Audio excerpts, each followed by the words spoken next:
Muy bien. Hoy entonces nos corresponde la clase número 8 de Sagrada Escritura y nos corresponde ver contexto histórico del Nuevo Testamento. Aquí yo me voy a ampliar un poquito más. No solamente vamos a ver el contexto histórico, tal como dice aquí la diapositiva, vamos a ver también el contexto sociopolítico junto con el contexto cultural. Nosotros Eh, la clase pasada terminamos de ver, ¿cierto?, el contexto histórico del Antiguo Testamento. Y bueno, acá en este mapa, tal como dice el título, el mundo en los tiempos de Jesús, toda esta línea, que es de color como lila, morado, indica lo que era el Imperio Romano, todo lo que abarcaba el Imperio Romano en los tiempos de el Señor Jesucristo, ¿ya? En la Palestina de aquel tiempo. Nosotros, como cristianos, ¿cierto? Confesamos que en la persona de Jesús se ha revelado todo el misterio de Dios. En él está la grandeza y también el escándalo de nuestra fe. ¿Por qué se le llama escándalo de nuestra fe? Porque justamente el mensaje del Señor Jesucristo fue totalmente una revolución, si podríamos decirlo, en cuanto a lo que se había siempre predicado en el Antiguo Testamento. ¿A qué me refiero? Primeramente, de que él no hizo distinción de persona ni de clase social y trató a la mujer en la dignidad igualitaria con el varón, cosa que en ese tiempo, y dentro no solamente de lo que era el Imperio Romano, sino que también dentro de los judíos, la mujer estaba ellas relegada en muchas actividades y la palabra de ella no era muy válida, excepto dentro de lo que era su familia, es decir, entre los esposos, obviamente la palabra de la mujer tenía validez, pero fuera en lo que es lo social, ya fuera del hogar, la palabra de la mujer entonces no era considerada. Pero el Señor Jesucristo trató a la mujer en la misma condición, donde no tan solo la, la escuchó, también dejó que lo acompañara y en otras ocasiones ella también, como en el caso de la mujer adúltera, defendió. Ya por eso que también se le llama este escándalo, porque él trajo eh, un mensaje que ellos nunca habían escuchado referente al reino de los cielos.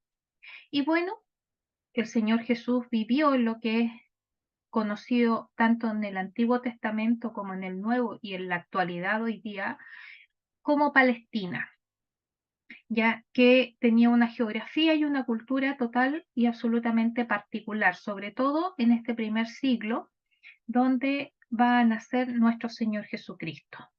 Por lo tanto, si nosotros queremos comprender la riqueza no solamente del mensaje, sino de la persona de Jesucristo, el lenguaje usado en sus parábolas, en sus prédicas, ya en sus enseñanzas, las comparaciones, como por ejemplo en las bienaventuranzas, ya tenemos que estudiar y tenemos que conocer cómo era el país del Señor en aquellos tiempos. Entonces, vamos aquí no solamente a ver la parte social y la parte religiosa, sino que también aquí nos vamos a encontrar en la Palestina en los tiempos de Jesús con la problemática política y económica, porque tenemos que recordar que Israel estaba subyugada ahora a este cuarto imperio, que era el Imperio Romano, y aunque ellos tenían ciertas libertades, eh, vivían subyugados y tenían que cumplir ya tanto las políticas como los designios que dictaba el imperio. Y eso también, digamos, tiene mucho que ver con la comprensión de lo que era la Palestina en aquellos tiempos. Y bueno, el Nuevo Testamento surge bajo la influencia de tres grandes culturas que van a congruir, digamos, en aquel periodo, que va a ser la griega. Recordemos que el imperio griego fue el último antes del romano, ya entonces igual queda todavía marcado lo que fue el imperio griego en el pueblo judío, la romana que viene con otras nuevas cosas, porque cada imperio tenía sus particularidades, digamos, sus directrices, y más encima la propia como nación judía. Entonces, como aquí se van a congruir, van a estar, digamos, entrelazadas estas culturas judía, griega y romana, nosotros vamos a ver entonces que en la crucifixión de nuestro Señor, cuando se le coloca el letrero, a él se le pone el letrero en los tres idiomas, es decir, en hebreo, que es para los judíos, griego koiné, que era la lengua común griega, y el latín, que era la lengua oficial del Imperio Romano. En este contexto, todo esto era la cuenca mediterránea y nosotros nos vamos a enfocar exclusivamente en lo que está aquí en el círculo, que es Palestina. Nosotros vimos la clase pasada lo que fueron los imperios persas, bueno, babilónico primero, persa el segundo, griego, y finalmente este romano. Entonces aquí voy a devolverme un poquito, no me voy a devolver todo, pero me voy a devolver desde el imperio persa en adelante. Entonces los colores de este mapa van a ir indicando las expansiones de los reinados de acuerdo a los reyes persas. Ya el color este más clarito como rosado claro es de Ciro II, el morado o lila de Ciro II también, entre los años 550 y 530. Después tenemos este verde donde a este imperio se añade cierto Egipto, que eso son las conquistas de Cambises. ¿No? Tenemos también este color más mostaza, es de la conquista de Darío I, que va a ser el que va a regir después de Ciro. Y lo que vemos acá nosotros un poquito más claro van a ser los pueblos vasallos, es decir, los subyugados también que van a participar dentro de lo que es este imperio. Recordemos que el rey Ciro conquista Babilonia en el año 538 y con el edicto o el decreto que él entrega, le va a permitir, le va a autorizar el retorno a los judíos a su tierra. Especialmente recordemos de que ellos lo que querían era reconstruir Jerusalén y el templo de Jerusalén que había sido destruido cuando el rey Nabucodonosor conquista entonces Jerusalén. Vamos a tener que los profetas Ageo y Zacarías, ellos se vencieron a la oposición que había y el templo fue acabado en el año 516 a.C. Bajo el liderazgo de Esdras y Nehemías, se vuelve entonces, volvieron en dos grupos, primero con Esdras y Zorobabel, y luego Nehemías, que es donde terminan de reconstruir las murallas de Jerusalén. Aquí vemos Malaquías, el profeta Malaquías, que él trata de llevar una reforma moral y espiritual, aunque no tuvo éxito, pero sí impactó a la nación durante un largo tiempo en el periodo intertestamentario. ¿Qué significa el periodo intertestamentario? Exclusivamente el periodo donde el Señor guarda silencio, es decir, no hubo ninguna revelación de parte de Dios, no hubo ningún profeta a quien Dios le revelara algún oráculo o mensaje a su pueblo. Y eso ocurre más o menos al finalizar, estando, digamos, antes de que finalice el imperio el imperio griego, hay un periodo que los estudiosos dicen que son aproximadamente como 200 años, ¿ya? Donde no hay ninguna revelación directa de parte de Dios a su pueblo Israel. En este otro mapa, nosotros lo que vemos es el imperio netamente ya griego. Entonces vemos todo lo que abarcó, ya aquí está Palestina, y no solamente toma Palestina, sino que fíjense que llega incluso hasta aquí, hasta las fronteras de lo que es India hoy día.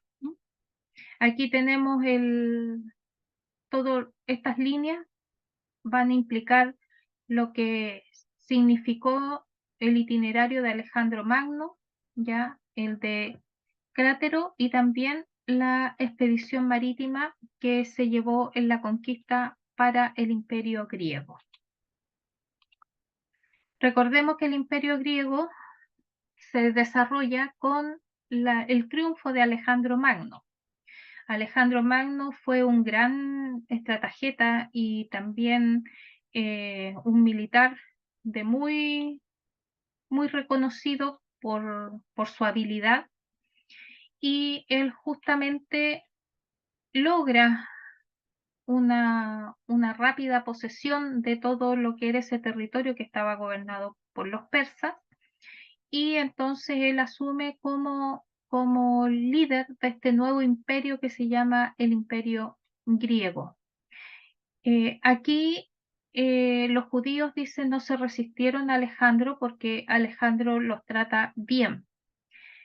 Rápidamente, como les digo, él tenía mucha destreza militar, por lo tanto él rápidamente expande su imperio más allá de los otros anteriores. Pero una de las cosas que marcó en cuanto a lo que fue el imperio griego sobre todo lo que es Europa, Oriente y parte de Asia, es que esta cultura helénica dejó huellas sobre todo en lo que es su lengua, porque esta fue la lengua común de comercio y de diplomacia, a tal punto que nosotros nos vamos a encontrar que cuando el Señor Jesucristo nace, él cierto pasa por su infancia, su juventud y él parte con su ministerio, que estamos hablando aproximadamente 30 años desde que él ya había nacido. La lengua griega seguía siendo la lengua que se hablaba. El latín era muy poco usado, y la lengua que verdaderamente se hablaba en todo el imperio era el griego, pero el griego koiné, es decir, el griego que era del pueblo. Ya es como un griego coloquial, ya no era tan riguroso en cuanto a gramática, por ejemplo, pero sí era la lengua común, y eso permaneció durante todo el imperio romano. Por eso que el Nuevo Testamento se escribe en griego, y siendo de que los libros que conforman el Nuevo Testamento se escriben dentro del Imperio Romano, que podrían haberse escrito en latín, pero se escriben en griego. Esa fue la influencia grande del Imperio helénico sobre las diferentes culturas que gobernó en los años que manejó todo este imperio. Muere repentinamente y muy joven Alejandro Magno a los 33 años.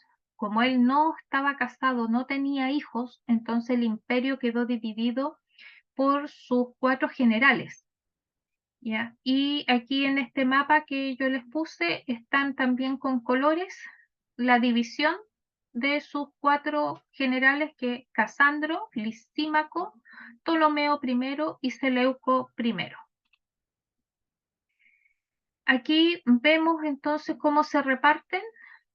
Ahí está Lisímacos, aquí está Seleuco, Ptolomeo y Casandro. Están acá las divisiones entonces de lo que fue el reino de Alejandro Magno. Ahora cada uno va a tener, digamos, sus propias gobernaciones y quedan esto entonces a mano de sus 4 generales.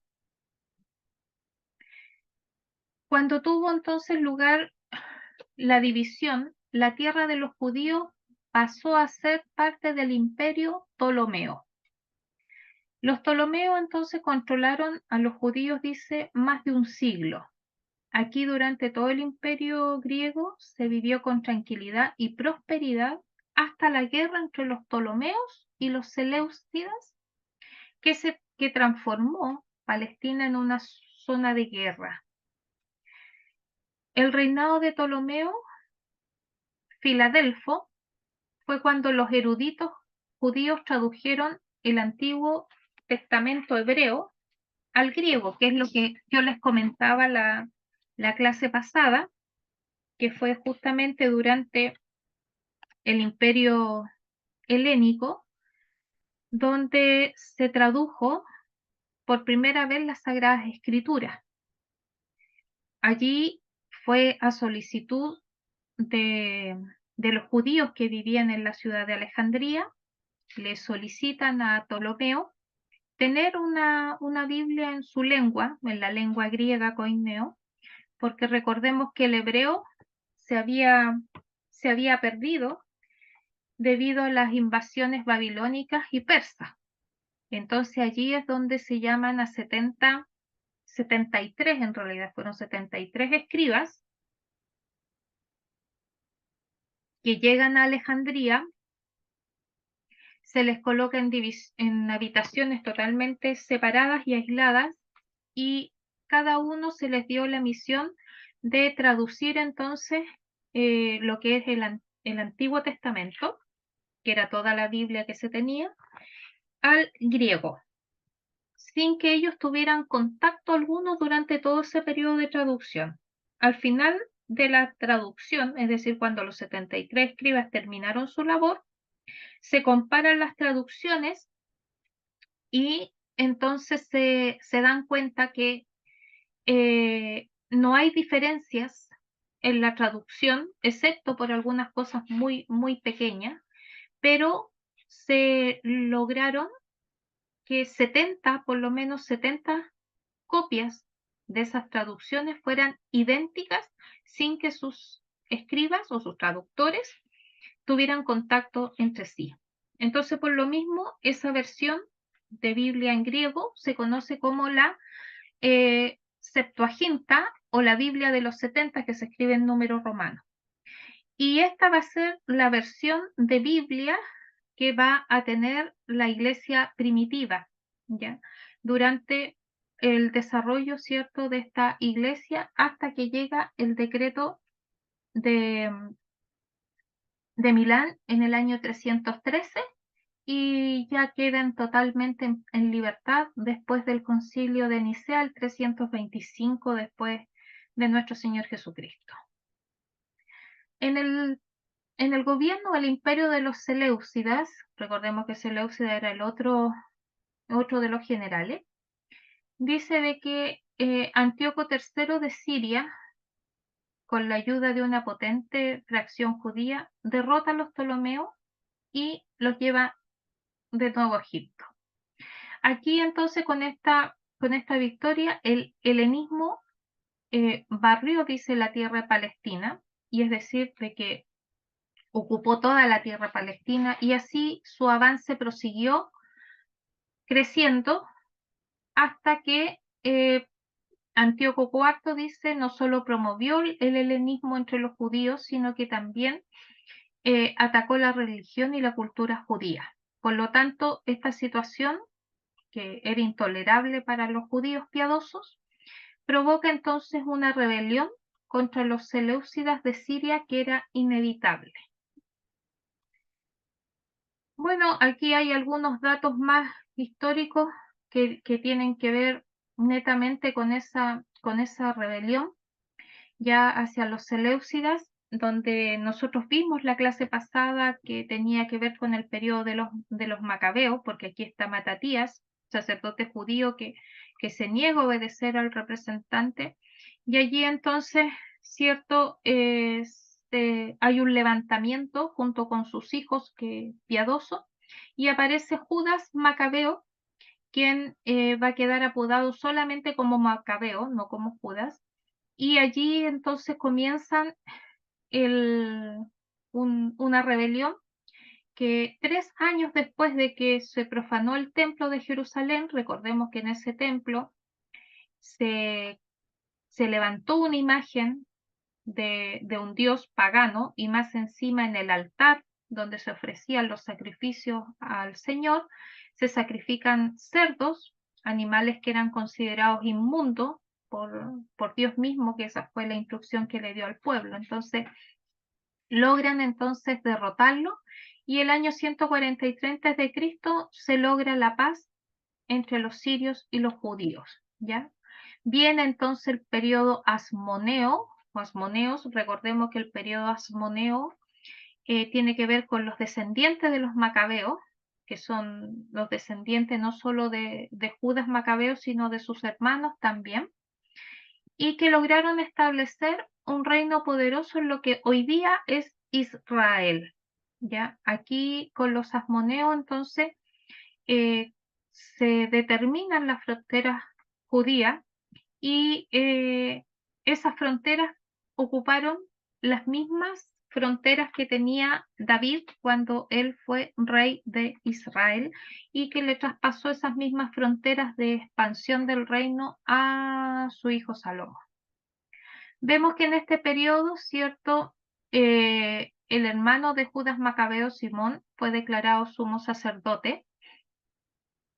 Estos reinados eran relativamente de periodos cortos, porque había muchas peleas. Y bueno, Simón y sus 2 hijos, dice, fueron asesinados, y asume el otro hermano de Judas Macabeo, que es Juan Hircano, y él llegó a ser un gobernante político religioso. Hircano era militar, reconquistó varios territorios que habían pertenecido a los judíos. Recordemos que también vimos la clase pasada que Hircano consiguió derrotar a los sirios, samaritanos e idumeos. Y este famoso Juan Hircano hizo alianza con Roma, y siendo considerado por los separatistas como un acomodo a su fe y convicciones religiosas. Todo esto también llevó a los judíos a rechazar todas las pretensiones sacerdotales de los asmoneos, porque como sabemos, no eran descendientes de los levitas, ¿ya? O sea, de Aarón. Y ya estas cosas, digamos, no desaparecieron con la muerte de Hilcano, sino de que se mantuvieron incluso hasta la dominación romana. Aquí en este otro mapa nosotros vamos a ver ahora entonces el imperio romano del Nuevo Testamento, que más o menos se mantienen dentro de lo que eran los imperios sirio y helénico. Recordemos que llega el año 63 antes de Cristo, los romanos llegan a tomar posesión, ¿cierto?, de todos esos territorios conquistados, y llegan a lo que conocemos hoy día como Israel.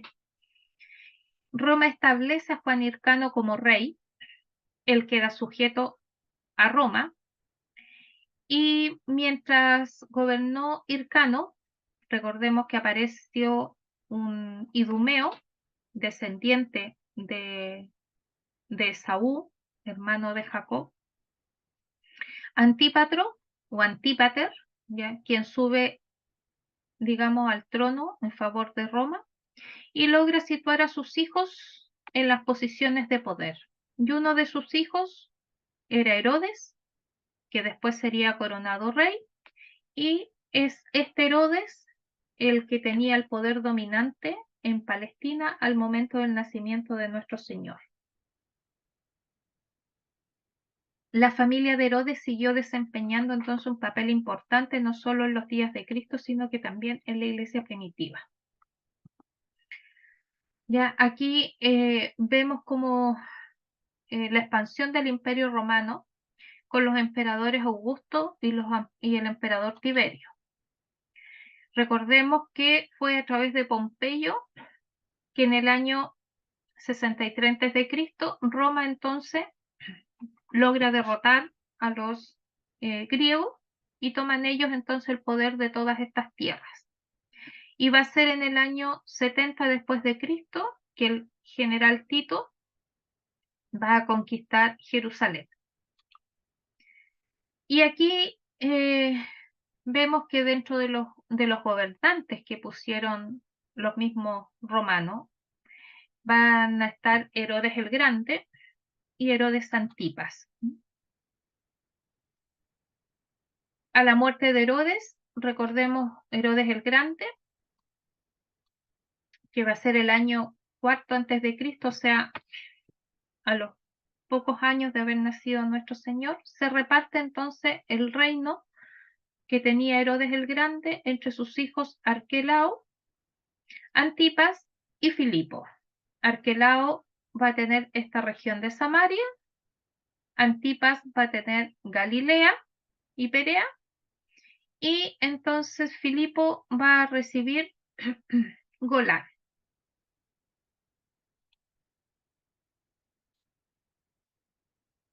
Los gobernantes locales en ese tiempo va a ser Herodes el Grande, que va a ser rey de Galilea, Samaria, Judea e Idumea. Herodes Antipa va a ser rey de Galilea y Perea. Arquelao, tetrarca de Judea, Idumea y Samaria. Pilato va a ser gobernador romano de Judea. Y Caifás va a ser el sumo sacerdote durante ese periodo, digamos, de la historia, principalmente de nuestro Señor. El nacimiento de nuestro Señor, hay algunos estudiosos que lo ponen entre el año 5 al 6 antes de Cristo. Hay otros que lo ponen antes, lo ponen entre el 1 y el 3 antes de Cristo. Pero ahí hay una pequeña diferencia por calendario. Aquí hay un esquema de Herodes el Grande con sus 3 hijos, y Arquelao fue sustituido por los procuradores romanos y colocan en reemplazo de Arquelao a Poncio Pilato. Los romanos entonces van a dividir Palestina en 7 provincias o administraciones, como le llamaban ellos, que serían Idumea, Sumeria, Judea, Galilea, Traconidite o Iturea, Decápolis y Perea. Recordemos que en el Evangelio de Mateo se nos dice, recorría, se supone Jesús, toda Galilea, enseñando en las sinagogas y proclamando el Evangelio del reino, curando las enfermedades y dolencias del pueblo.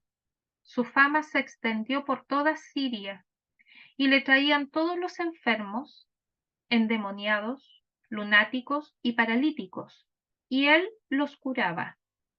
Y le seguían multitudes venidas de Galilea, Decápolis, Jerusalén, Judea y Transjordania. Bueno, durante las clases de arqueología, nosotros vimos también descubrimientos que se hicieron de estas ciudades que correspondían a las divisiones o las administraciones del Imperio Romano sobre la tierra de Palestina. Galilea, que era una región que está al norte, era una región montañosa, estaba alrededor, digamos, de lo que es el lado Genesaret, allí se produce una llanura fértil. En esta región de Galilea está la población de Nazaret, donde vivió el Señor Jesús desde digamos, su infancia hasta el inicio de su vida pública. Y muchos de los discípulos también eran de otras ciudades de esta provincia de Galilea. Por haberse mezclado con extranjeros, es decir, que no eran judíos de religión, los galileos no eran bien vistos por el resto de los judíos.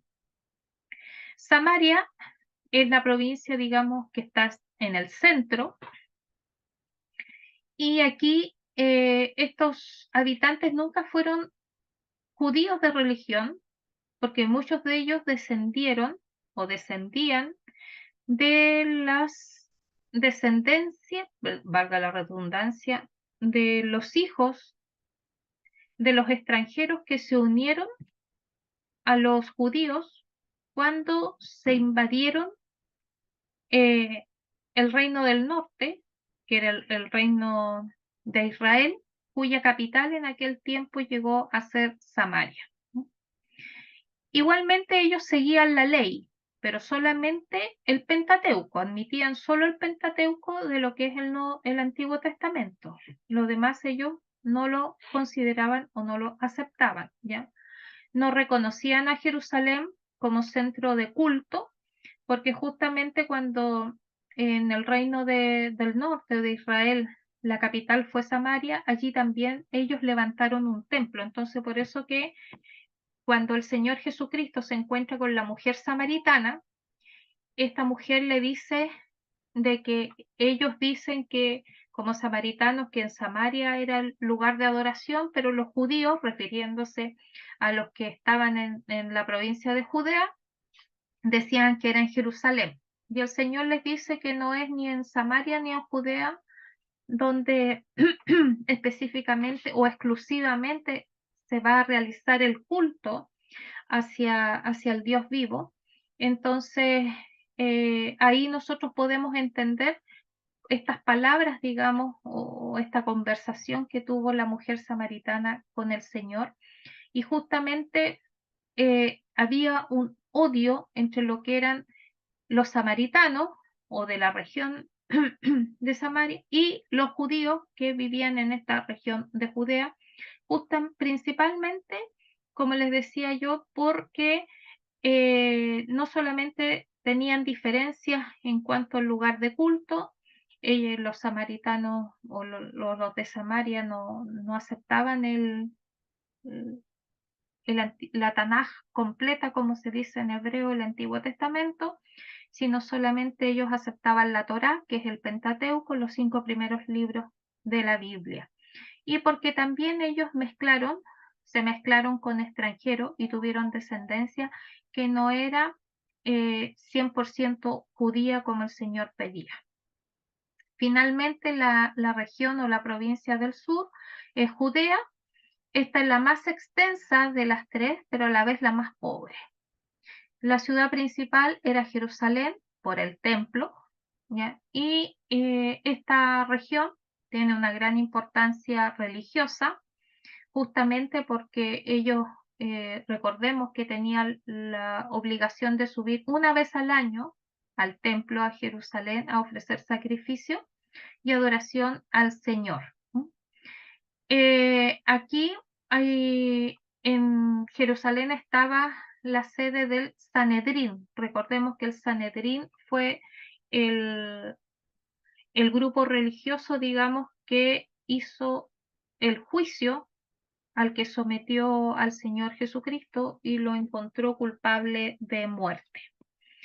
La única entrada económica que tenían, digamos, segura aquí en esta región estaba todo relacionado con el templo, ya que las visitas al templo, el hecho de que ofrecieran sacrificios, ya sean de cabras, de ovejas, de paloma, entonces ellos ahí podían realizar comercio y eso era el único sustento, digamos, en esos tiempos que tenía esta región o esta provincia.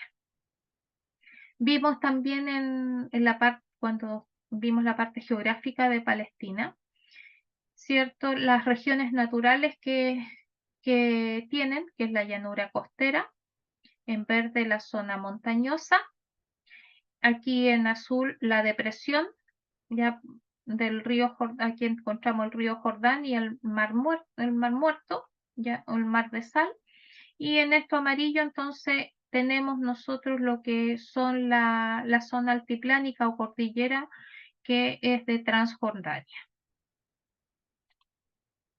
Y debido al clima, ellos cultivaban lo que es la uva el olivo con las aceitunas, ¿ya? Acá los higos, el trigo, y aquí, ¿cierto? El ganado principalmente de ovejas, ya de ovejas, de cabra, y así en parte, digamos, eran por el clima, sus construcciones, sus lugares de habitación.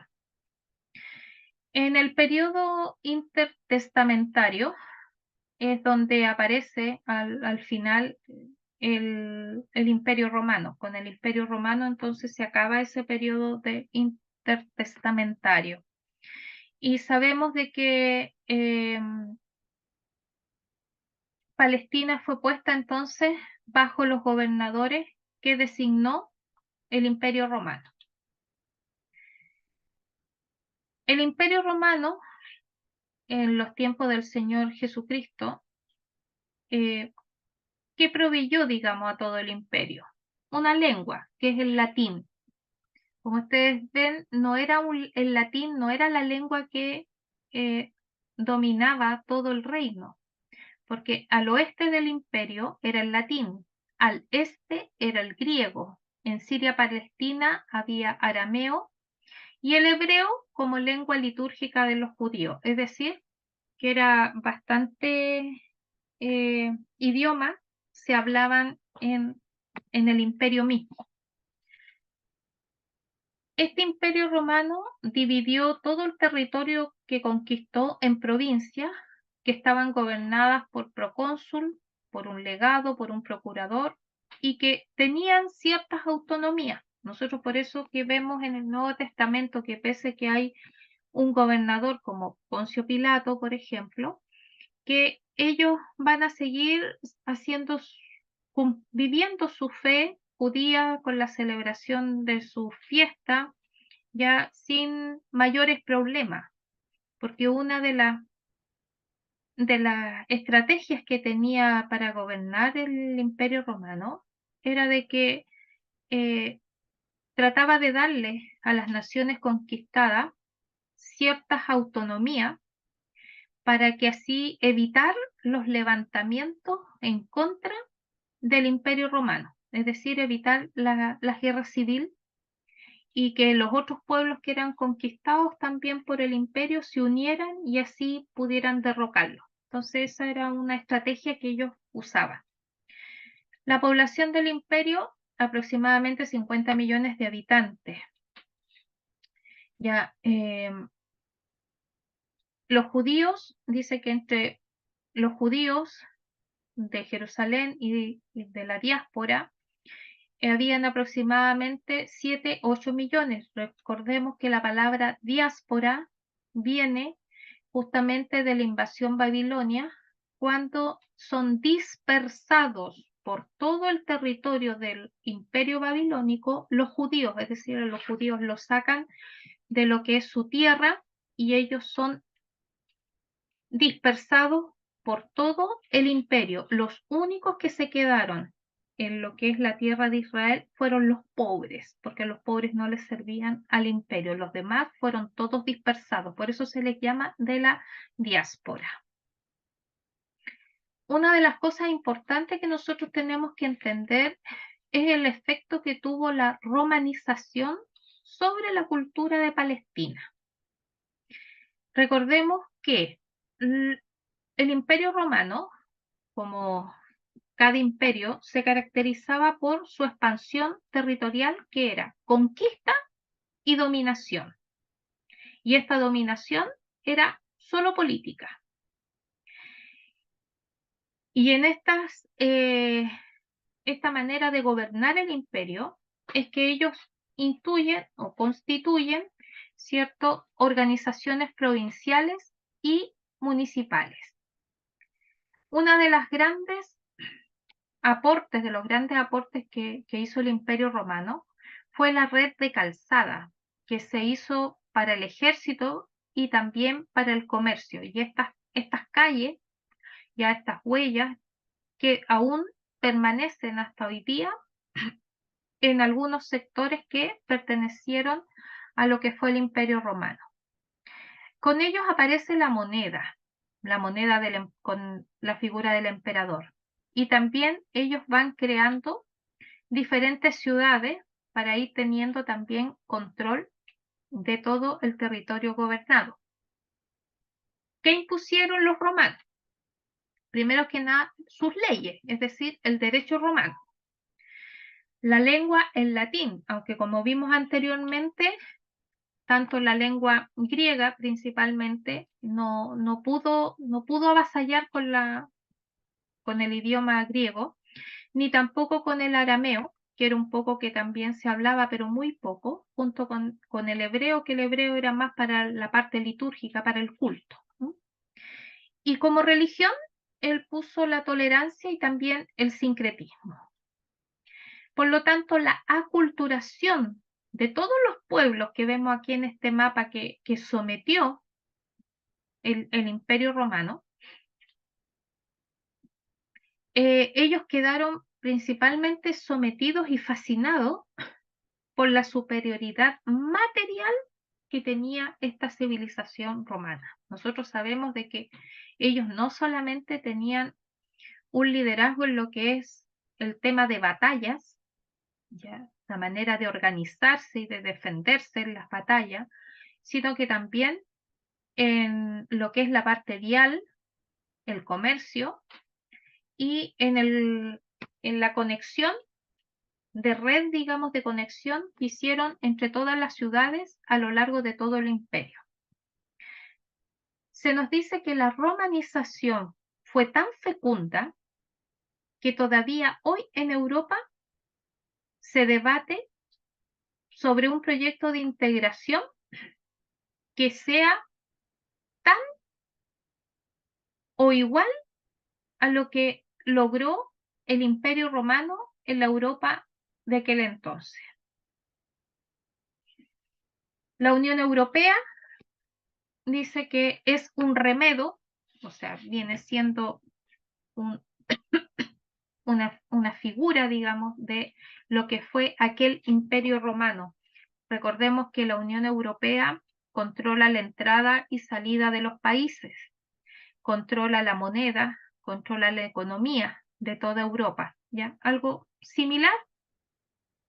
Hoy día lo que nosotros vemos en la Unión Europea, el manejo que tiene de los países miembros de la Unión Europea, es lo que nos sirve, digamos, para poder comprender cómo fue la conquista y la dominación política del Imperio Romano sobre toda Europa y Asia. Cuando en esta dominación romana, dice que cuando nace el Señor Jesucristo, quien gobierna en Roma es el emperador Octavio Augusto. Y cuando el Señor Jesús muere, en Roma va a estar el emperador Tiberio. En todos los territorios conquistados, como les decía anteriormente, Roma procura conservar las costumbres locales para así mantener al pueblo lo más tranquilo, sometido y en paz, que no le hiciera problema al imperio gobernante. Entonces se reserva la política exterior, que eso sí lo impone el imperio, controla la moneda y los caminos, y también coloca impuestos a todas las naciones conquistadas.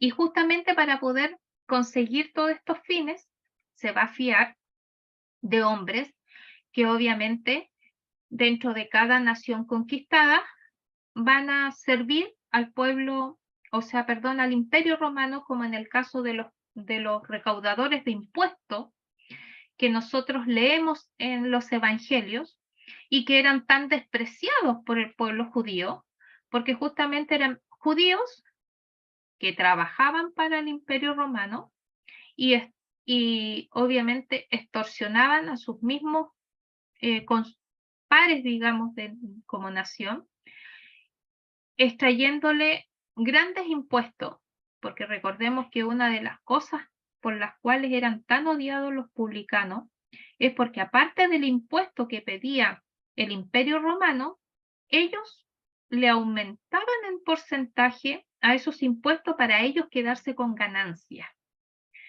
Y justamente en cada pueblo que conquistaban, tenían a estas personas que servían a Roma siendo de los mismos pueblos conquistados. Herodes el Grande fue uno de los hombres que los romanos utilizaron para gobernar Palestina. Era un rey vasallo, es decir, que era un rey que no tenía autonomía propia. ¿Por qué? Porque él se debía a lo que le regía el imperio por medio de los emperadores, es decir, él le debía tributo al emperador, tenía que dar cuenta al emperador romano, no podía hacer lo que quería, sino de que él tenía que simplemente las medidas que entregaba el emperador, él las tenía que llevar a cabo y manejar de que esas medidas se pudieran cumplir para así tener la estabilidad dentro del imperio. Siempre estaba al lado de los romanos, aunque Herodes era judío. Eliminó a todos los que podían aspirar su puesto. Incluso mandó a ejecutar a 2 de sus hijos. Y una de las cosas que hizo Herodes fue reconstruir el templo de Jerusalén. Poncio Pilato, que también es un personaje con el cual nosotros nos vamos a encontrar en el Nuevo Testamento. Bueno, Poncio Pilato era prefecto de la provincia de Judea. Los evangelios, dice, se refieren a él como gobernador. Y como prefecto, su deber era mantener el orden en la provincia, es decir, evitar cualquier levantamiento de caudillo, ya, o que alzaran al pueblo y así se fueran en contra del imperio, como también tenía a cargo la administración judicial y la administración económica de la región de Judea. Y como él administraba la parte judicial, es por eso que a él se le lleva al Señor Jesucristo para que sea interrogado y luego condenado a la muerte por crucifixión.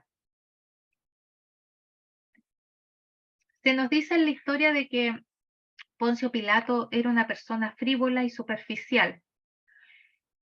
No tenemos claro que a Pilato no le importaba si Jesús era el Hijo de Dios o no, si había que respetar el sábado como los judíos o no, o si se cumplía o no se cumplía la ley de Moisés. Eso a él le daba lo mismo. Él quería simplemente que le dejasen en paz, que no nos hubiesen revueltas, y para evitar las revueltas entonces es que él lo que hace es complacer al pueblo en el juicio de nuestro Señor, pese a que su esposa, recordemos que la esposa de Pilato le dice que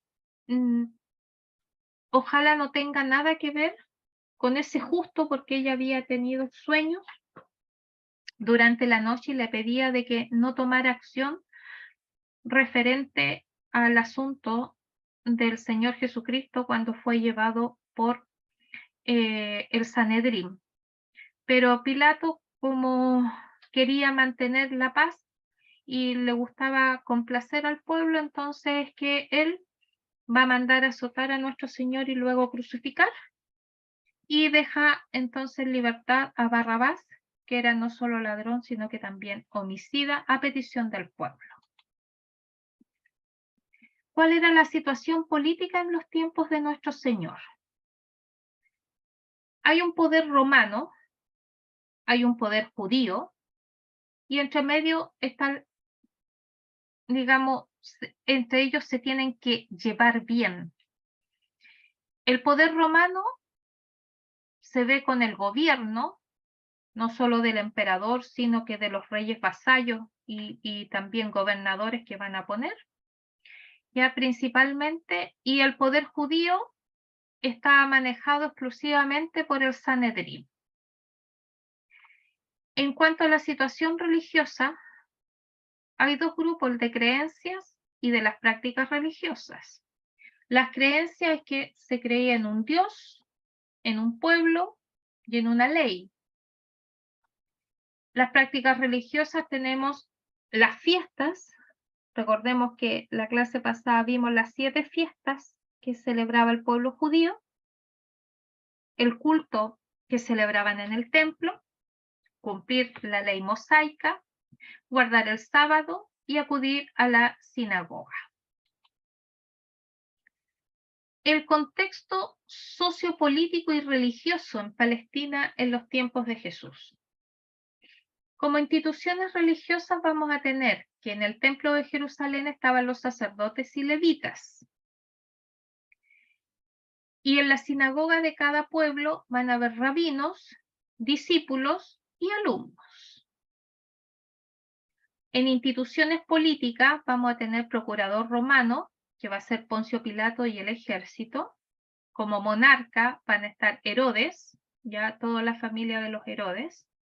Y el Sanedrín, que va a estar conformado por el sumo sacerdote, por fariseos, escribas, saduceos.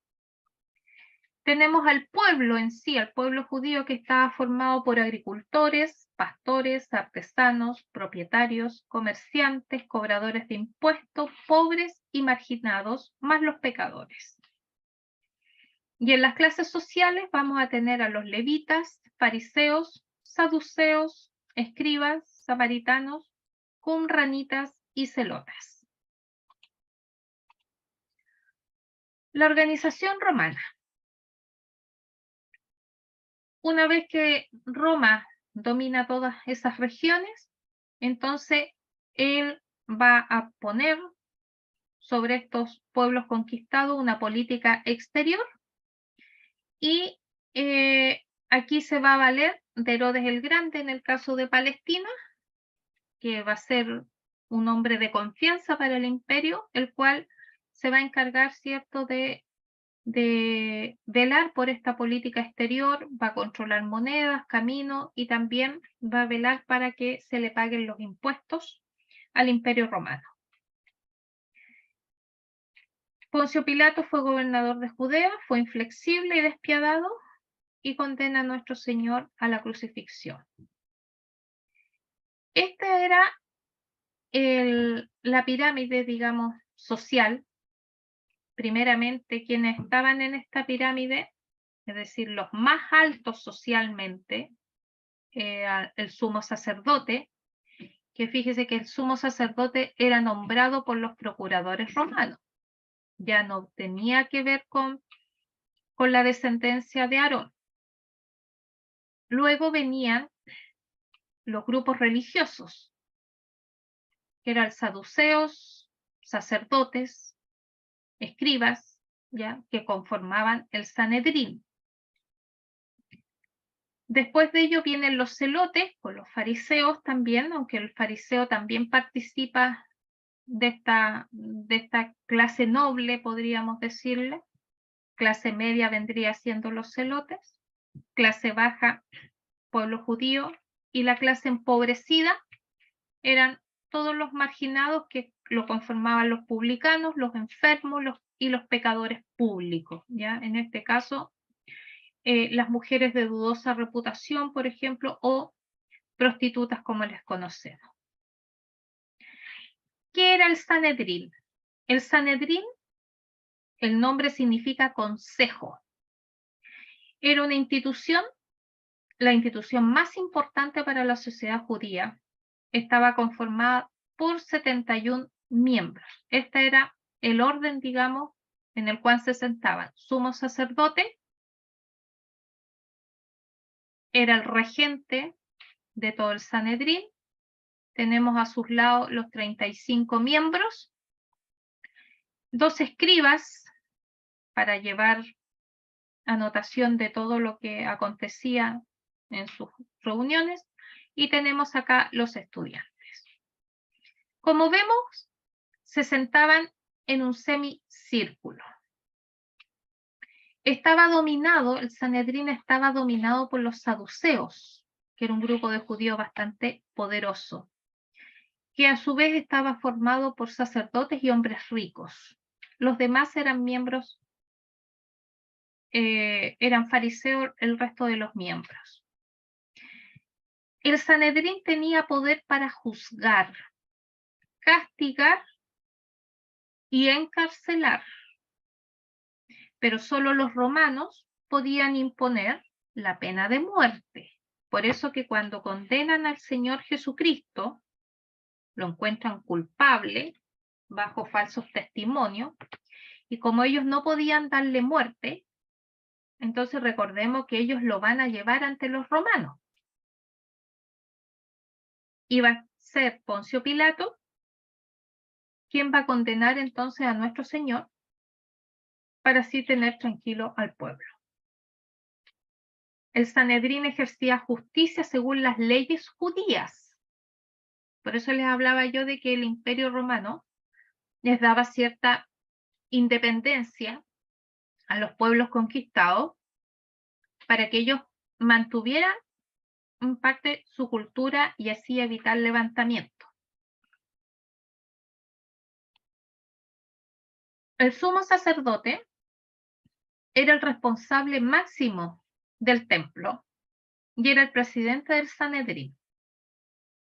Pertenecía al partido de los saduceos y este colaboraba fielmente con el Imperio Romano. Su cargo era vitalicio, pero los diversos procuradores romanos nombraban y distribuían al sumo sacerdote cuando querían. ¿Ya? Independiente de que fuera vitalicio, su cargo dependía de que lo movieran o no lo movieran de su puesto los del Imperio Romano. Los saduceos pertenecían a la clase alta del país, que principalmente eran aristócratas y eran personas de mucho dinero, grandes propietarios. Políticamente, también ellos colaboraban con el poder romano, intentando mantener un orden público, y en lo religioso eran muy conservadores. Ellos se apegaban, pero fielmente a la ley, y ellos no creían en la resurrección de la carne. Los sacerdotes, en el tiempo de Palestina del Nuevo Testamento, habían aproximadamente unos 7.000 sacerdotes que se encargaban de atender en el templo. Eran pobres y vivían de las ofrendas y de los oficios que ellos se buscaban por su cuenta. Siendo que durante los 365 días del año se ofrecían sacrificios y habían 7.000 sacerdotes, ustedes podrán determinar que muchos de esos sacerdotes solamente pudieron efectuar un solo sacrificio en toda su vida sacerdotal, porque como habían tantos sacerdotes, no podían ellos ejercer todos los días o cuando quisieran el oficio de sacrificar al Dios vivo. Y uno de los sacerdotes que es mencionado en el Nuevo Testamento, recordemos que va a ser el padre de Juan Bautista, Zacarías, quien cuando fue el ofrecer sacrificio, entonces se le presenta el arcángel dándole la noticia, y él como no cree, entonces queda mudo. Entonces fíjese que más o menos cada sacerdote podía ofrecer un sacrificio cada 25 años por la cantidad de sacerdotes que había dentro del templo. Los escribas, que también forma parte de grupos sociopolíticos, su misión consistía en explicar y actualizar la ley en función de los nuevos tiempos y de los problemas que se planteaban. Y aparte, obviamente, de llevar registro de las convocatorias o de las juntas o reuniones que tenía el Sanedrín. Los fariseos, que es otro grupo sociopolítico, fariseo significa separado, eran hombres piadosos que conocían bien la ley y la cumplían, pero al pie de la letra. Estos ejercían gran influencia entre el pueblo hasta el punto de que los jefes religiosos seguían sus consejos, pero ellos eran de la clase media, no eran de la clase alta. Y los fariseos, ellos no se mezclaban con aquellos que no conocían la ley y mucho menos con aquellos que no la cumplían. Los fariseos también eran muy nacionalistas, eran hostiles hacia los romanos, no usaban la fuerza, sino que ellos esperaban al Mesías que estableciera el reino de Dios y echara a los romanos. Ese era el pensamiento, digamos, que tenían los fariseos, por eso que ellos no creyeron que Jesús fuese el Mesías enviado, porque lo que ellos esperaban era un caudillo que los liberara del yugo del Imperio Romano. Y por eso lo esperan hasta el día de hoy. Los celotas o celotes, este era un movimiento sociopolítico bien extremo y armado. Pertenecían, digamos, a las capas más pobres de lo que era el grupo religioso. Y no se enfrentaban, dicen, directamente al ejército romano, pero lo que sí hacían es organizar revueltas y asesinatos, principalmente en las fiestas. Solían esconderse en las cuevas y contaban con el apoyo de clases populares. Uno de los integrantes de este grupo de los celotes fue Judas Iscariotes. Otro grupo sociopolíticos fueron los esenios, que los esenios eran una especie de monjes que vivían a la orilla del Mar Muerto. Ellos esperaban la venida de dos mesías, un mesías que fuera político, ya que solamente tendiera a la parte política, y un mesías que velara por la parte religiosa. Y que ambos, tanto en lo político como en lo religioso, entonces iban a restablecer la justicia, iba a dar fin al pecado e iba a restaurar el imperio de Israel como en los días de David y de Salomón, que fueron los días de esplendor y gloria de la nación de Israel. Las mujeres también están dentro de los grupos sociopolíticos, pero en este tiempo las mujeres no tenían los mismos derechos civiles y religiosos que los hombres. La mujer dependía totalmente de su padre hasta los 12 años.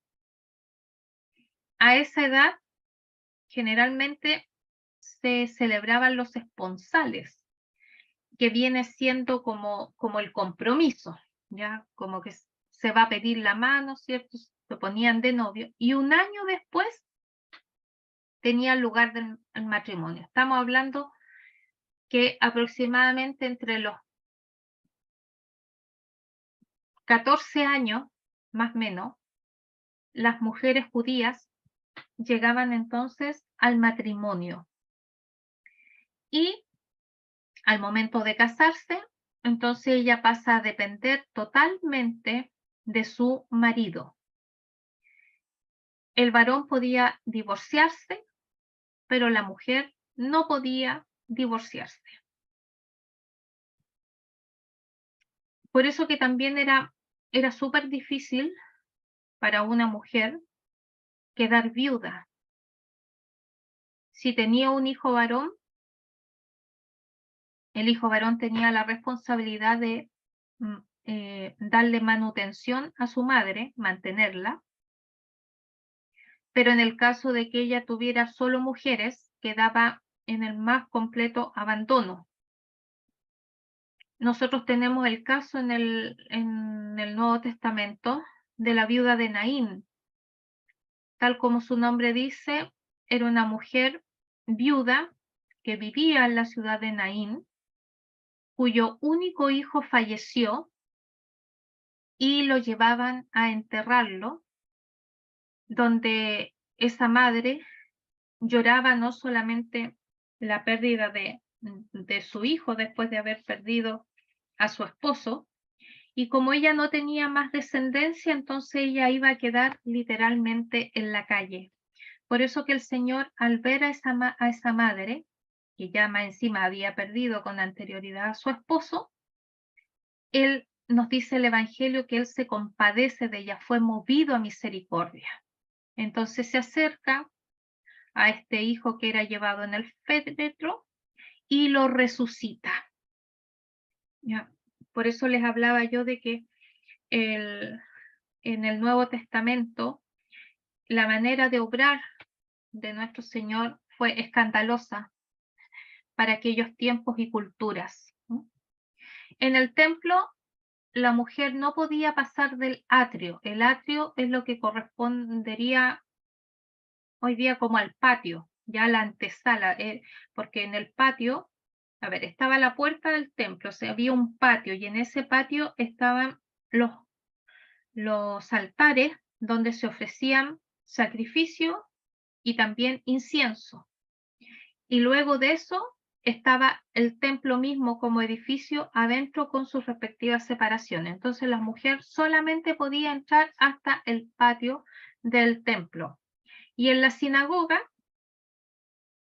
eh, las mujeres no estaban dentro del salón donde se reunían los hombres a la lectura de la Torá y al, digamos, a lo que es el estudio también de la palabra. Ellas tenían afuera del salón principal un lugar destinado para ellas, donde ellas solo podían oír tanto las lecturas como las homilías que nacían de las lecturas de la palabra, pero ellas no podían participar dentro de las sinagogas, dentro, digamos, del salón, porque solamente allí entraban los varones. Y la mujer en aquellos tiempos estaba considerada como menor de edad y dependía siempre de un hombre, primero del padre, luego del esposo, y si el esposo fallecía, luego del hijo. Nuestro Señor Jesucristo, también él, cuando José muere, entonces él asume todo lo que es la manutención y cuidado de su madre.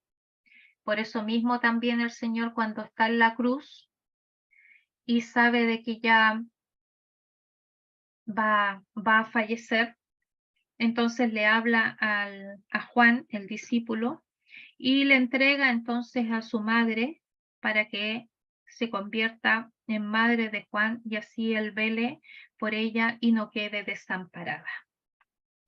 En cuanto a los marginados que estaban dentro de la clase más baja de los grupos sociopolíticos, tenemos que habían marginados religiosos, marginados morales y marginados también por factores de racismo.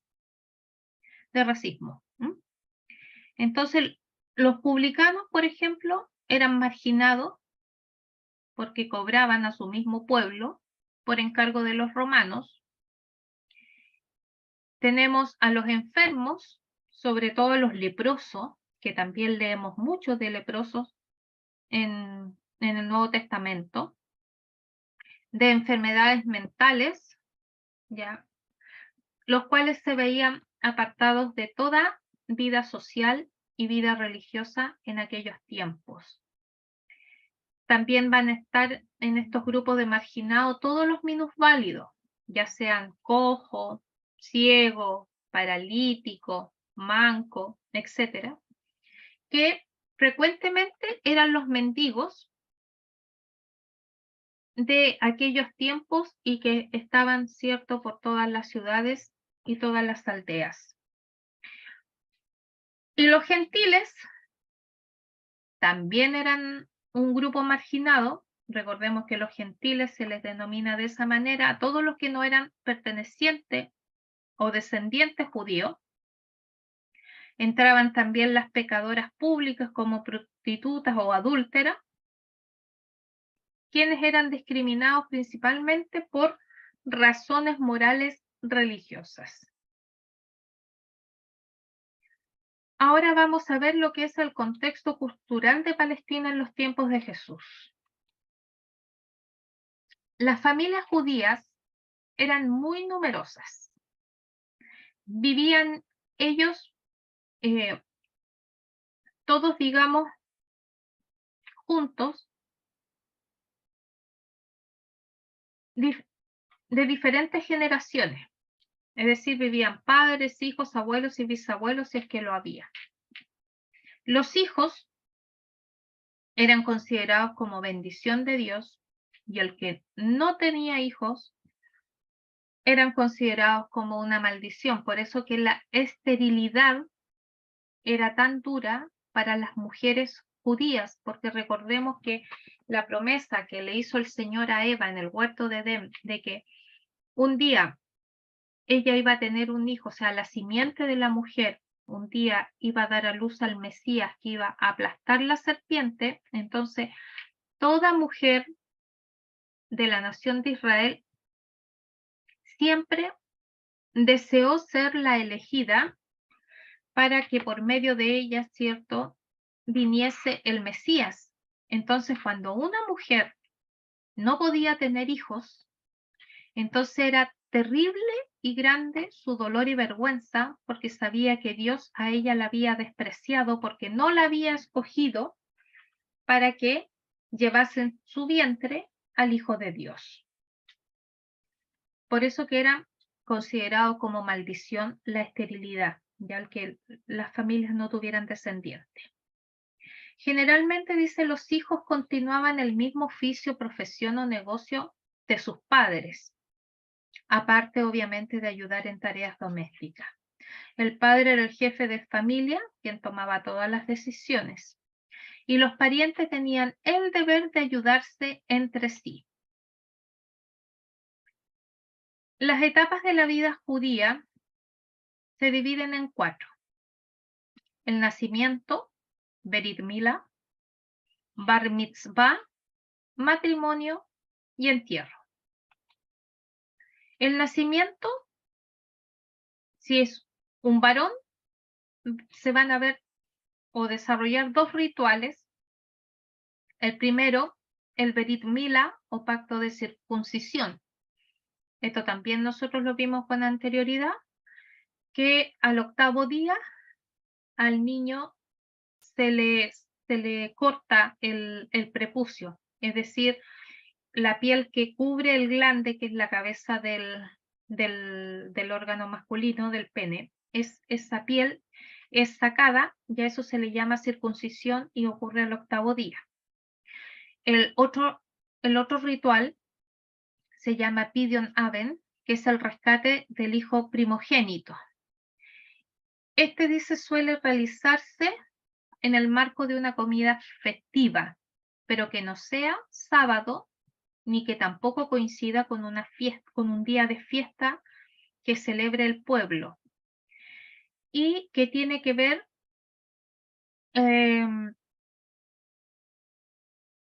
dice que quedan eximidos del rescate los hijos de los mismos sacerdotes, es decir, que aquí se paga, ya es un dinero en el cual en esta ceremonia se da por el rescate del hijo primogénito. El Bar Mitzvah es una ceremonia que se realiza cuando los varones cumplen 13 años y las niñas cumplen 12. Desde ese día, entonces, o sea, de los 13 para el varón y de los 12 para las niñas, se rigen para estos jóvenes judíos todos los deberes que la religión impone a los adultos. Es decir, que desde ese día ellos cumplen la mayoría de edad en la parte religiosa. Han dejado de ser niños, ¿ya? Para Dios y para la religión judía. como expresión pública de esta obligación religiosa, es que se colocan los tefilín o filacterias, es decir, que son plegarias, son oraciones, ¿ya? Y que aquí van atadas en los brazos o en la frente. También se suelen poner el talit, que es un manto ritual, aunque algunas comunidades, dice, comienzan a usarlos después de su casamiento. Y obviamente la manifestación de sus derechos como tales, como mayores de edad. La segunda etapa, dice, viene, digamos, al sábado siguiente a esta celebración o ceremonia del Bar Mitzvah, en el cual el joven es llamado por primera vez a la Torá. Se envuelve en su talit, es decir, el manto ritual, y ¿a qué es llamado por primera vez? A que él lea la Torá. Anteriormente él siempre va a escuchar la lectura de la Torá, pero cuando llega a los 13 años es invitado entonces, vestido con el talit, el manto ritual, entonces a leer la Torá el sábado principalmente en la sinagoga. Y en el caso de las niñas, el Bar Mitzvah, aquí ellas, aunque no participan del servicio de la sinagoga, entonces aquí celebran ellas en forma colectiva junto con todas las niñas de la comunidad que cumplieron sus 12 años. Es decir, que ellas no tienen un inicio dentro de lo que es la misma religión judía, con una participación activa, porque ellas como mujeres no pueden estar dentro del salón de la sinagoga, pero sí se les permite de que ellas puedan celebrar junto a otras niñas que estén cumpliendo sus 12 años en una forma colectiva. Luego viene el matrimonio, y aquí las ceremonias matrimoniales también tienen dos partes. Primero es el desposorio, que se llama en hebreo Kiddushin, en el cual la novia es prometida al novio con un anillo. Y la oración o el compromiso, digamos, que se lee es el siguiente: he aquí tú eres santificada a mí con este anillo según la ley de Moisés y de Israel. Entonces, con esta declaración y con el consentimiento de la novia, ésta se transforma en esposa, aunque todavía la ceremonia esponsal se va a llevar a cabo un año después, pero al momento de poner el anillo, ya del Kiddushin, ella entonces ya es conocida como esposa. Por eso que cuando el ángel se presenta a María y le dice que ella va a concebir un hijo, ella le dice que cómo va a ser eso posible si ella no conoce varón, siendo de que ella estaba desposada con José. Y a eso se refiere que ella estaba desposada con José. Es decir, que ella estaba prometida con este niño para ser su esposa, pero estaba justamente en el año de la preparación para que después se efectuara la ceremonia nupcial como tal. Y el matrimonio, que en hebreo es nisuín, es la consumación de la promesa. Entonces, aquí es donde ellos se recitan las 7 bendiciones, que se llama Sheva Berajot, que es la recitación de estas bendiciones. Va a exigir la presencia de un minyan o minyan, que significa que las van a hacer delante de 10 personas adultas que van a servir de testigos de la consumación de su promesa de matrimonio. Y el entierro, o quebura, recordemos que Antes del entierro, tenían por costumbre los deudos rasgar sus ropas como expresión de dolor. Y a veces también en la ropa le provocaban un tajo o les hacían un tajo, digamos, a la ropa de los familiares más cercanos. Hasta la sepultura, todos los enlutados dejan aflorar libremente su aflicción y su dolor. Nadie les ofrece condolencias en ese periodo. Se leen entonces los salmos dedicados a las almas de los fallecidos. No se exhibe el cuerpo del muerto porque eso es deshonroso y falta de respeto. Entonces, durante el velatorio, el cuerpo del fallecido permanece cubierto. Asistir a un funeral y acompañar los restos mortales hasta el cementerio es uno de los mayores preceptos de la religión judía. Una de las cosas que también tiene posterior, digamos, al entierro o quebura, es lo que se conoce en la tradición judía como la oración a los muertos. Cuando en el periodo de los macabeos se levantan un grupo de hombres para defender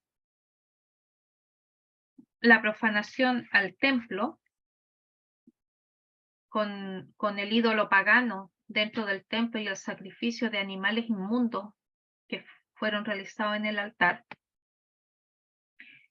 Muchos de los que participaron en estas batallas fallecieron.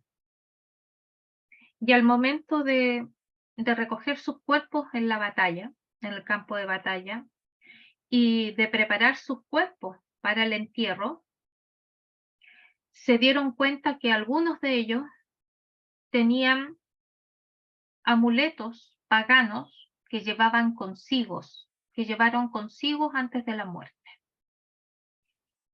Por lo tanto, lo que hacen los judíos y los sobrevivientes, digamos, a estas batallas, es que comienzan ellos a interceder por este fallecido,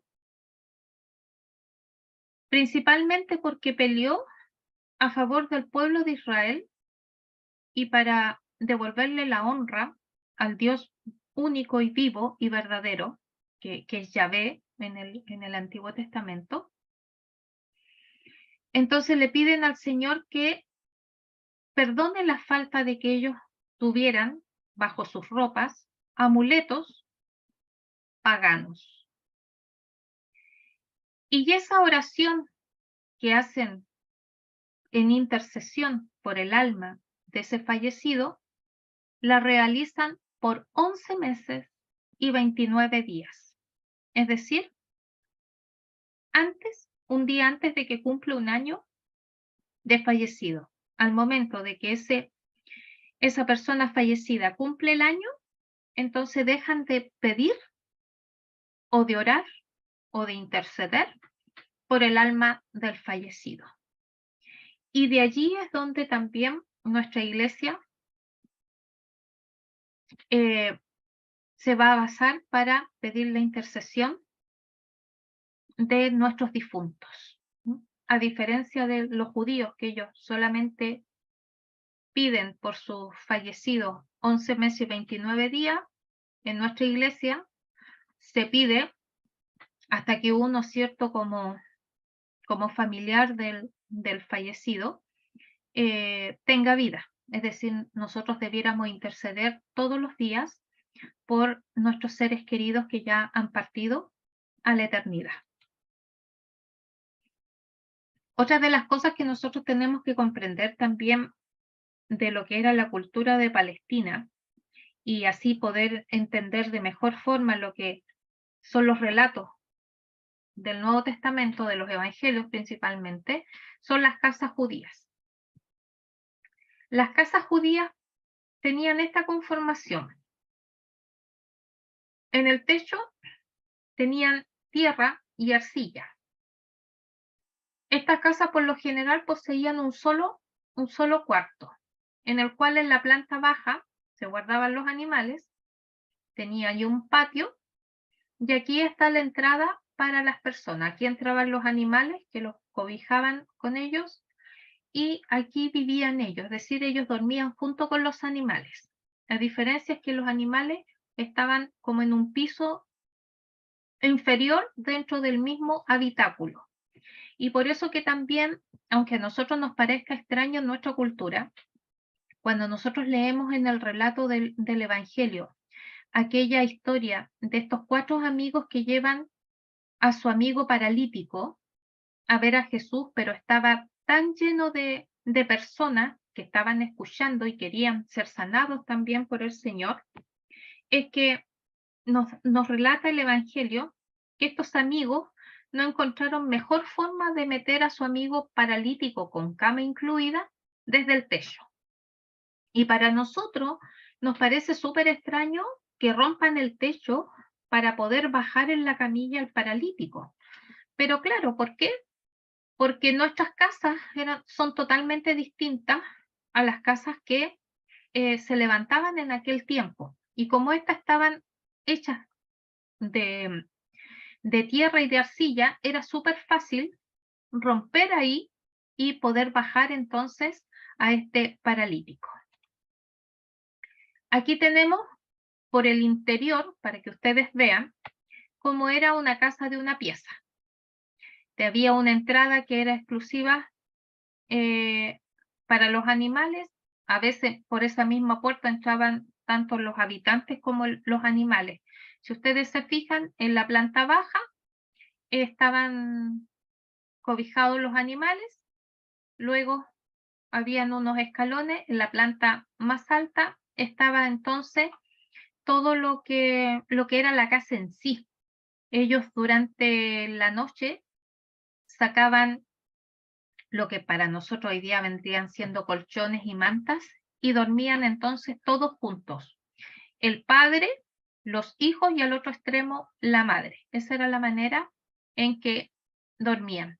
Y en la parte alta, en la azotea, en la terraza o en el techo, muchas veces lo usaban para hacer las reuniones, para tener lugar de adoración y de oración de la familia y también en tiempos de verano para dormir, porque ustedes comprenderán de que en el verano allá las temperaturas son altas. Y aquí tenemos una casa ya con personas de más recursos que tiene más de una habitación, ¿no? Pero en general, digamos, no eran casas de un solo piso. Y también tenían la costumbre de que sus techos, digamos, fueran con arcilla, ¿ya? Y con tierra la gran mayoría, porque así refrescaba en el verano y también abrigaba durante el invierno. Las fiestas judías, como les dije anteriormente, el Señor estableció varias fiestas solemnes que eran sagradas para el pueblo de Israel, no podían no celebrarlas. Y aquí las más importantes son 7. Y estas en uno u otro sentido tiene también que ver con un cumplimiento profético sobre la venida de nuestro Señor Jesucristo. Acá yo les puse el calendario que muchas veces en, en el Nuevo y en el Antiguo Testamento se mencionan, por ejemplo, en el tercer día de Nisan, por poner un ejemplo, y nosotros no tenemos idea a qué mes corresponde de nuestro calendario. Entonces, Nisan viene siendo entre la última quincena de marzo y la primera quincena de abril. Y aquí están conmemoradas entonces puestas las siete fiestas que celebra el pueblo de Israel hasta el día de hoy. El primer mes, o sea, donde ellos empiezan el año, es en el mes de septiembre, ya la segunda quincena de septiembre. O sea, estamos hablando que para lo que nosotros es fiestas patrias, para ellos es año nuevo, ¿ya? Y aquí entonces están los 12 meses con los correspondientes a nuestro calendario para que ustedes vayan comprendiendo también en la lectura y vayan teniendo referencia a lo que corresponde para nosotros. Dice que en los meses, nosotros sabemos que febrero, cada ciertos años, ¿cierto? Se le agrega un día más, que viene siendo el año bisiesto. Entonces acá ellos también tienen el mes bisiesto y que se añade en el sexto mes y en el segundo de Adar. ¿Qué fiestas celebran ellos? Pascua, fiesta de las semanas o Pentecostés, las fiestas de trompeta o de Año Nuevo, fiesta del día de la expiación, la fiesta de los tabernáculos, la fiesta de las luces y fiesta del Purim. La Pascua es la más conocida por todos y que tiene su origen en la Pascua que se celebró por primera vez en Egipto y que no solamente les hablaba de la liberación que ellos iban a tener desde la opresión de los egipcios, sino que principalmente es el recordatorio hacia el Mesías. Entonces, la celebración de esta fiesta de la Pascua les recuerda no solo la liberación de Egipto y la muerte de los primogénitos, sino que también la llegada de este Cordero, de este Mesías, que con su sangre derramada los iba entonces a ellos a dar la libertad. Acá hay digamos, un detalle de cómo se celebra la fiesta de la Pascua, donde participaban los varones judíos, las mujeres, ya los peregrinos, y que más o menos solo para el tiempo de la Pascua llegaba, en el tiempo de Palestina del Señor Jesucristo, alrededor de 3 millones de personas a la ciudad de Jerusalén para la celebración.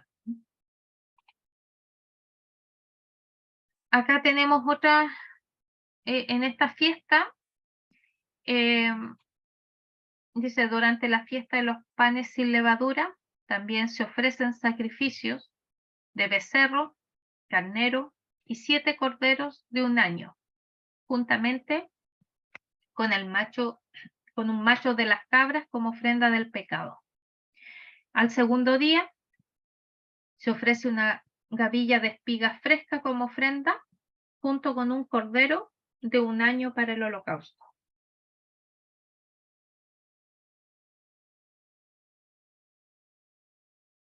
Las fiestas de las semanas. Esta fiesta se celebraba el aniversario de la entrega de la ley en el monte Sinaí. Es de gran importancia por haber sido la época en que el Espíritu Santo se derrama, ¿cierto?, sobre los discípulos. La ofrenda en esta fiesta consiste en 2 tortas de panes sin levadura, hechas del grano recién cosechado. Luego viene la fiesta de las trompetas o las fiestas de Año Nuevo.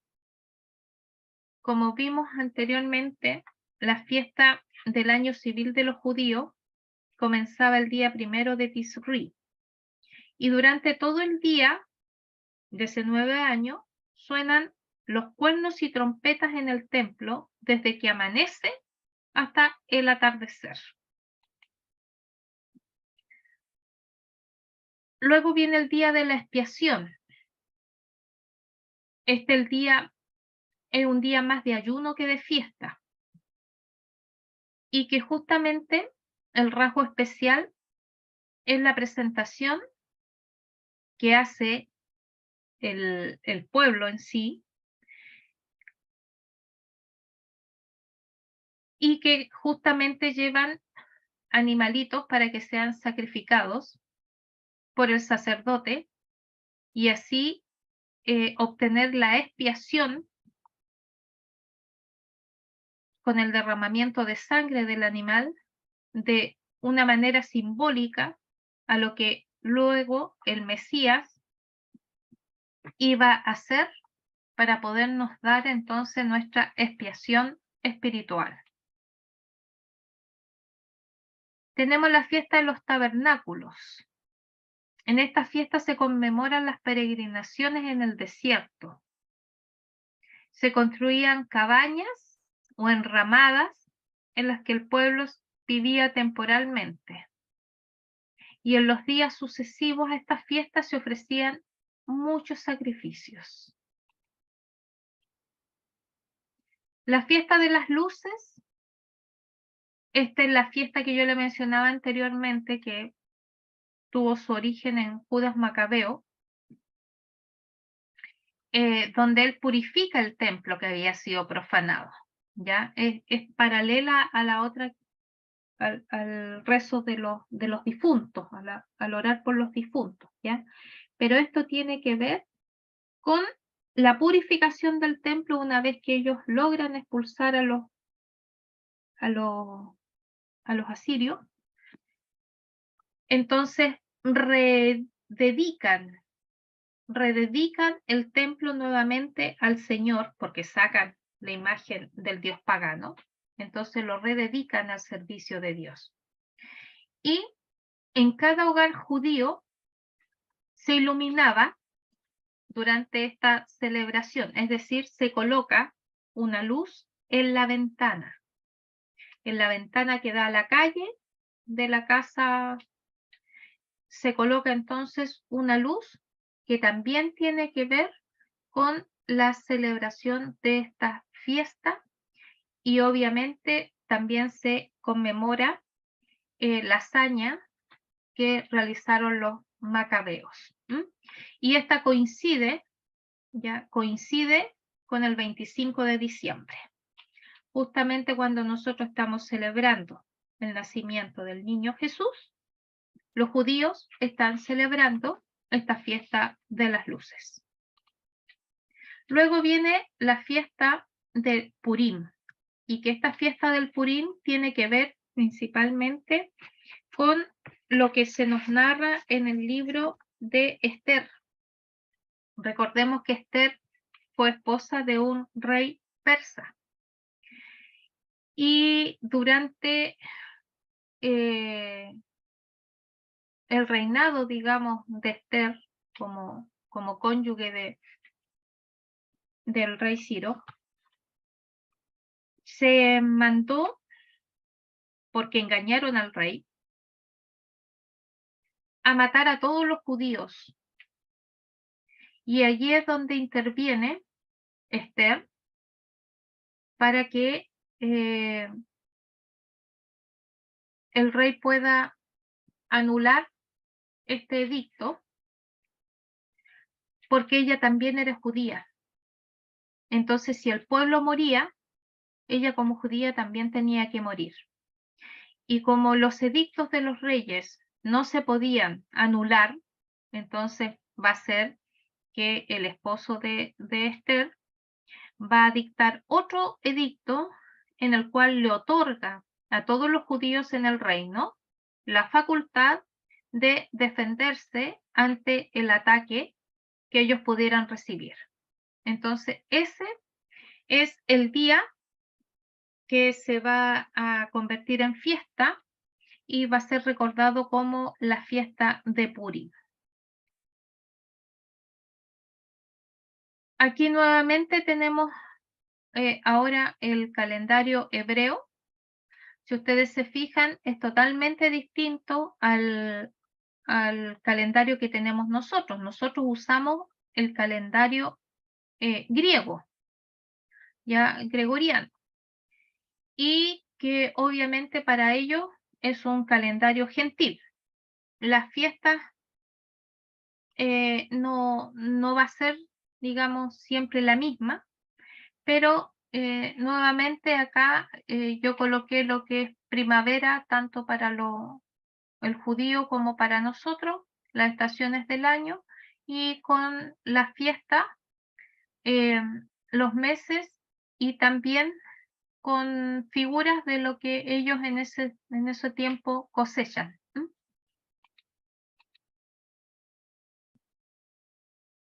Bueno, aquí hay un calendario, fíjense que es del 2018, que ese para nosotros, pero el calendario judío ya era 5778, 5779.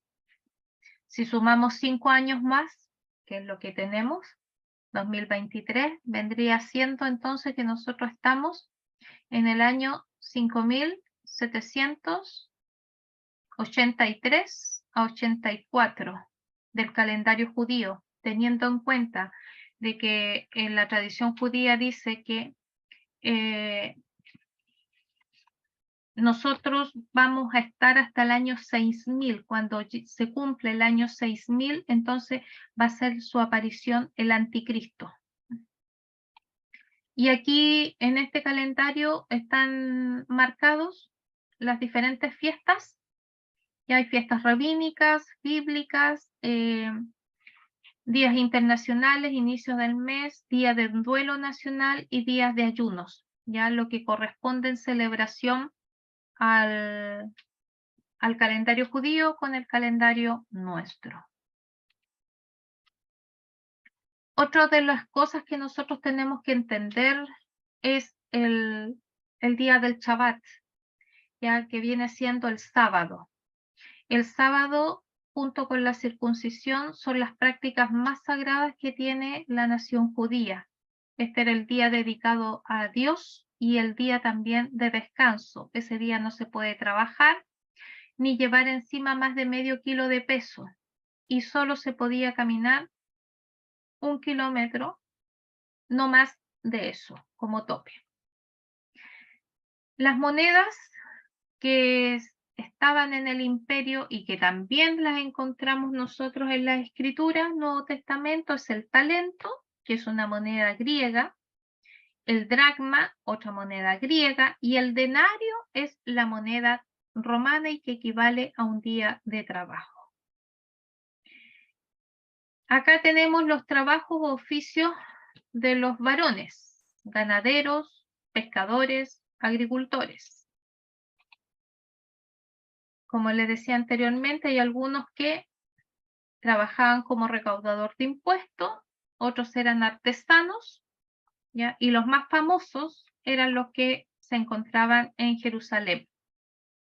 Anteriormente les mencioné de que el punto económico, comercial y de negocio más importante en aquella época tenía que ver con el templo de Jerusalén. Por eso que también se nos narra en los evangelios cómo el Señor, ¿cierto?, expulsa a todos los mercaderes que habían en el templo, porque como era la única entrada económica que tenía la región de Judea, entonces ellos no respetaban, digamos, el atrio, porque el Señor los saca porque estaban invadiendo lo que es el templo, y en vez de promover el recogimiento, la preparación para que todos aquellos que entraban a participar de los sacrificios y de las ofrendas entraran con un corazón penitente y humillado, al haber un mercado afuera, eso no se produce. Entonces, por eso que el Señor también lo expulsa. Y aquí hay un detalle, digamos, de cómo las mujeres, digamos, se desenvolvían en los tiempos del Señor Jesucristo, ya sea en la ciudad como en el campo. Totalmente distinta. Por ejemplo, en la ciudad las mujeres tenían que llevar velo, en el campo las mujeres no llevan velo, ¿ya? Esto, acá, por ejemplo, en el campo las mujeres venden aceitunas de puerta en puerta, las jóvenes se dedican de ir a buscar agua a los pozos, las mujeres hacen sus compras en el mercado del pueblo, ¿ya? Las chicas mayores de 12 años se casan pronto, El matrimonio está precedido por noviazgo y la redacción del contrato de matrimonio. Y a partir de este momento, la novia entonces llamada esposa. Y como tal puede ser castigada con la muerte en caso de adulterio. Por eso que también la Virgen María tenía cierto temor de contarle a José de que ella estaba encinta, y también por eso San José, cuando ella le cuenta, decide no repudiarla, o sea, no hacer público su embarazo, y bueno, hasta que él recibe en el sueño la revelación del Señor de que ese hijo que esperaba a María, su esposa, no era de un hombre, sino que era de Dios mismo, porque ella iba a encarnar al Mesías, ¿ya? En la ciudad, por ejemplo, las mujeres jóvenes de familias nobles permanecen el máximo tiempo posible en la casa antes del matrimonio. Y una vez casadas, solo salían de casa con la cabeza cubierta, por eso que yo les hablaba de un velo. La educación exige evitar permanecer solas, dirigir la palabra a una mujer casada e incluso mirarla. Las mujeres del pueblo no pueden llevar la misma vida retirada que las mujeres de la alta sociedad,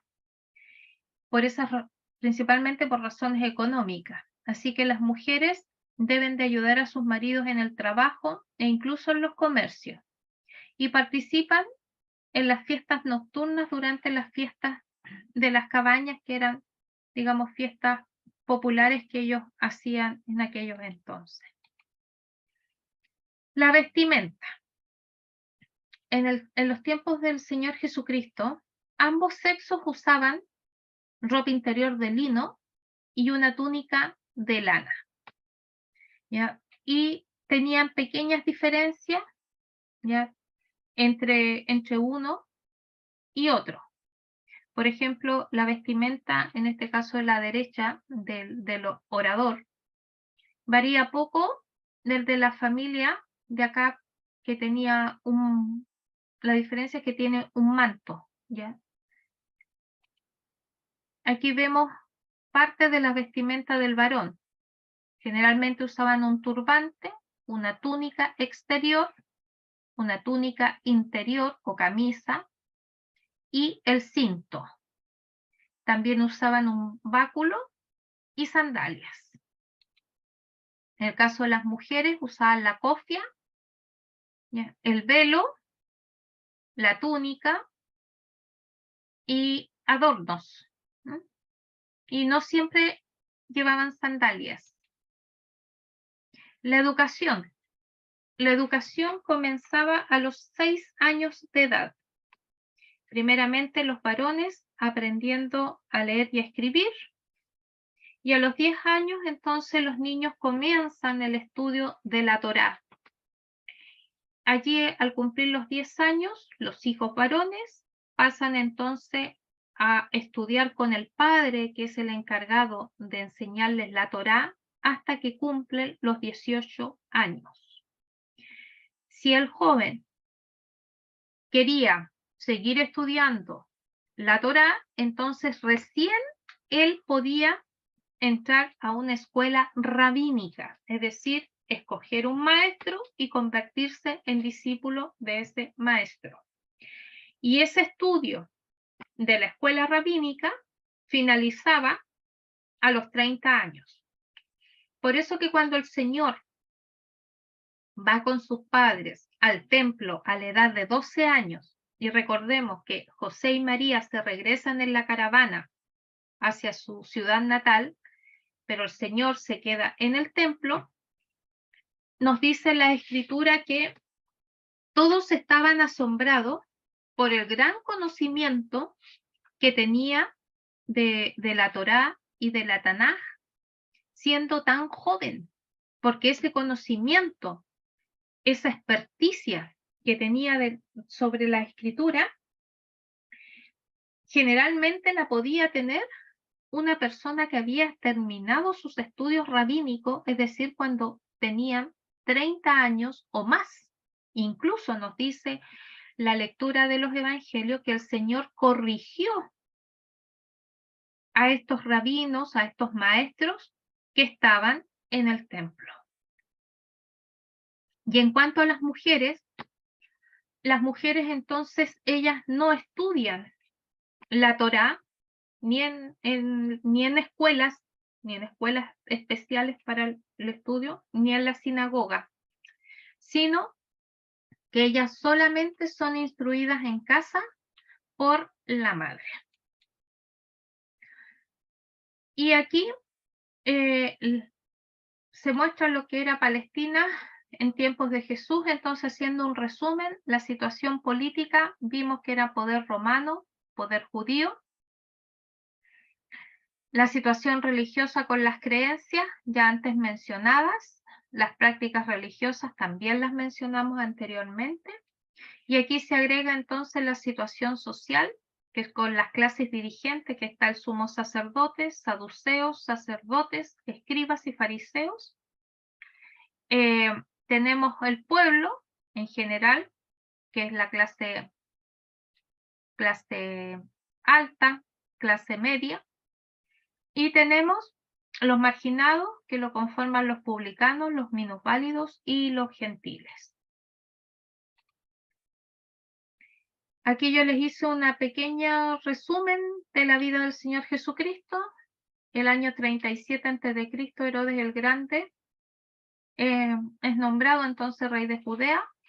30 a.C., Octavio Augusto, emperador, asume como regente del imperio luego de derrotar a Marco Antonio. Como le dije anteriormente, algunos colocan de 3 a 4, otros de 5 a 6, ya el nacimiento de nuestro Señor en Belén de Judea. 4 a.C. muere Herodes, le suceden Arquelao, Antipas y Filipo. 6 después de Cristo, Arquelao es depuesto por los romanos y comienzan entonces los gobernadores, asumen principalmente lo que es Judá y Samaria.